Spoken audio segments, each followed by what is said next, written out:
আসসালামু আলাইকুম প্রিয় ইউটিউব বন্ধুরা, কেমন আছেন? আজকের ভিডিও টিউটোরিয়ালে আমরা দেখব স্টাইল শিট, অর্থাৎ আমাদের সিএসএস কোডগুলোকে আমরা কিভাবে অর্গানাইজ করতে পারি প্রফেশনাল ওয়েতে। এখন আমরা মানে খুবই সিম্পল প্রোগ্রাম ডেভেলপিং করছি, যার কারণে আমাদের হয়তো প্রয়োজন হচ্ছে না অর্গানাইজিং এর বিষয়টুকু। কিন্তু যখন আমরা হাজার হাজার লাইন লিখব, তখন আমাদের অবশ্যই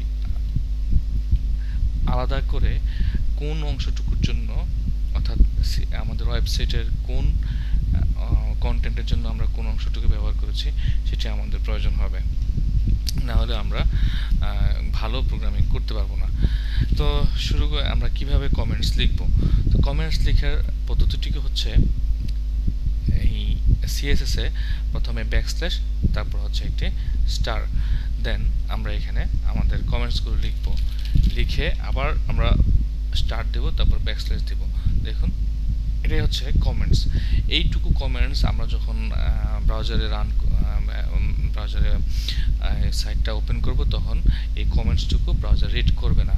এটাই হচ্ছে কমেন্টস। তো আমরা এখানে কমেন্টস দেব, লাইক আমি এই সেকশনটুকুর নাম দিলাম আমাদের বডি অথবা মেইন বডি সেকশনই নাম দিতে পারি, বডি সেকশন। বাস, এখন আপনার যদি মনে হয় যে আপনি একাধিক কমেন্টস দিবেন, একাধিক কমেন্টসের লাইন লিখবেন, তাহলে চিন্তার কোনো কারণ নেই। জাস্ট এন্টার দিয়ে আমি এখানে যত খুশি লাইন অ্যাড করে নিতে পারবো। তো অ্যাকচুয়ালি আমি এখানে একটি লাইন দিব, কারণ হচ্ছে আমাদের অত লাইনের প্রয়োজন নেই।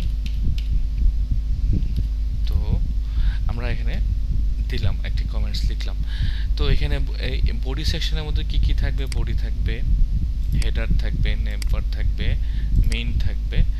আমরা এই হেডার 1 and p এটা আমরা আলাদা করে নিচ্ছি। রাইট সাইড বার থাকবে, তারপরে হচ্ছে রাইট ইমেজ সাইড বার, ফুটার। ঠিক এখানে এসে আমরা আরেকটা সেকশন নিব, সেই সেকশনটার নাম দিব Ctrl+C Ctrl+V। এটার নাম দিলাম হচ্ছে ফন্ট এন্ড হেডার সেকশন। ওকে, এখানে আমাদের যত ফন্ট এবং হেডার নিয়ে হেডিং যেগুলো থাকবে সেগুলো নিয়ে আমরা এখানে কাজ করব। সেই হিসেবে আমরা এই সেকশনটা তৈরি করলাম। এখন এইখানে চাইলে আমরা যদি মানে প্রত্যেকটি ওয়েবসাইটে ফুটারও অনেক কাজ থাকে, রাইট সাইড বারে অনেক কাজ থাকে, মেইন কন্টেন্টের ভিতরে অনেক কাজ থাকে, তাহলে আমরা তখন এইখানেও আমরা আলাদা আলাদা করে সেকশন ব্যবহার করতে পারি, যাতে করে আমাদের সহজেই আমরা বুঝতে পারি যে আমাদের কোন সেকশনে কোন পার্টটুকু আছে, এবং সেইখানে যদি কোনো প্রকার মডিফাই প্রয়োজন হয় যাতে করে আমরা করে নিতে পারি।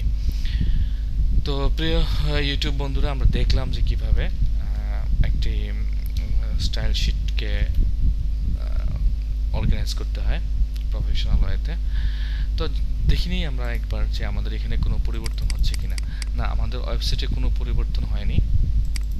একটু বলে রাখা ভালো যে মাঝখানে আমি কিছু এখানে কালারগুলো চেঞ্জ করে জাস্ট যাতে আমাদের ওয়েবসাইটের আউটলুকটা সুন্দর হয়, দেখতে ভালো হয়, সেজন্য আমি কিছু কোডিং এখানে চেঞ্জ করেছি। লাইক শুধুমাত্র কালার যেখানে আছে দেখুন, শুধুমাত্র কালারগুলো আমি পরিবর্তন করছি, আদার্স যে এলিমেন্ট আছে সবগুলো ঠিকই আছে।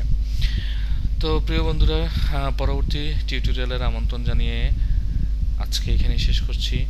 সেই পর্যন্ত ভালো থাকুন, সুস্থ থাকুন, অবশ্যই সাবস্ক্রাইব করুন। আল্লাহ হাফেজ।